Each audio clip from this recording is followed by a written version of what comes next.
आज हम बना रहे हैं बहुत ही जबरदस्त आलू चना चाट रमजान स्पेशल रेसिपी। 1 कप मैंने चने लिए हैं, ये बॉयल चने हैं, और 2 अदद मैंने जो है आलू लिए हैं, इनको बॉयल करके और क्यूब्स में कट कर लिया है। छोटे पीसेस में मैंने कट कर रहे हैं, आपको दिखा देती हूँ। ये देखिए गाइस, इस तरह से आप लोग भी कट कर लीजिएगा।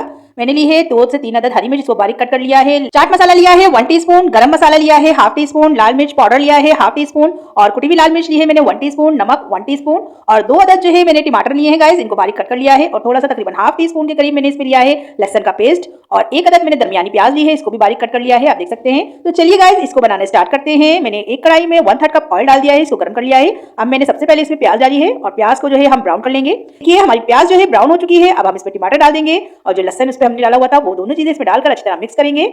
और अब हम सारे मसाले जो हमने निकाल के रखे हैं वो भी इसी में डाल देंगे, और इसको अच्छी तरह हमें भूनना है ताकि मसालों का कच्चापन जो है खत्म हो जाए। ये देखिए अब मैंने जो है इसको अच्छी तरह मिक्स कर लिया है। इसमें पानी डाल रही हूँ, थोड़ा सा बिल्कुल पानी डाला है ताकि ये टमाटर वगैरह अच्छी तरह गल जाए और मसाले भी पक जाए। अब मैं इस पर कवर लगा रही हूँ 2 मिनट के लिए। 2 मिनट बाद मैं आपको दिखा रही हूँ ये पक चुका है मसाले वगैरह, और अच्छी तरह टमाटर भी गल चुके हैं। अब इस तरह हम मैश करते हुए इसको जो है थोड़ी देर भून लेंगे, और फ्लेम को हम मीडियम रखेंगे, हाई नहीं करेंगे ताकि ये मसाला कहीं से जले नहीं। ये देखिए हमारा जो मसाला है वो अच्छी तरह भून चुका है। अब मैं इसमें बॉयल आलू और चने दोनों डाल दूंगी और अच्छी तरह इसको मिक्स करूंगी। ये देखिए गाइस, बहुत ही जल्दी से ये बन जाते हैं, आप लोग इस रमजान में जरूर ट्राई करिएगा। ये देखिए मैंने अच्छी तरह मिक्स कर दिया है, और दोबारा से मैं इस पे कवर लगा रही हूँ 1 मिनट के लिए। दिखाती हूँ गाइस, ये देखिए 1 मिनट बाद मैं आपको दिखा रही हूँ। अब मैंने इसमें थोड़ी सी बिल्कुल इमली लेके इसमें जो है पानी में भिगोकर इसको डाल दी है।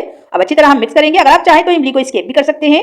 ये देखिए अब मैंने इसको भी मिक्स कर दिया है। अब मैं इस पे डाल रही हूँ हरी मिर्च जो हमने कट करके रखी हुई थी। हरी मिर्च डालने के बाद भी हम इसको अच्छी तरह मिक्स करेंगे गाइस। ये देखिए हमारी जो है चना चाट बनकर तैयार हो चुकी है। दिखाती हूँ आपको डिश आउट करके इसका फाइनल लुक। ये देखिए गाइस, माशाल्लाह से हमारी आलू चना चाट का फाइनल लुक कितना जबरदस्त लग रहा है।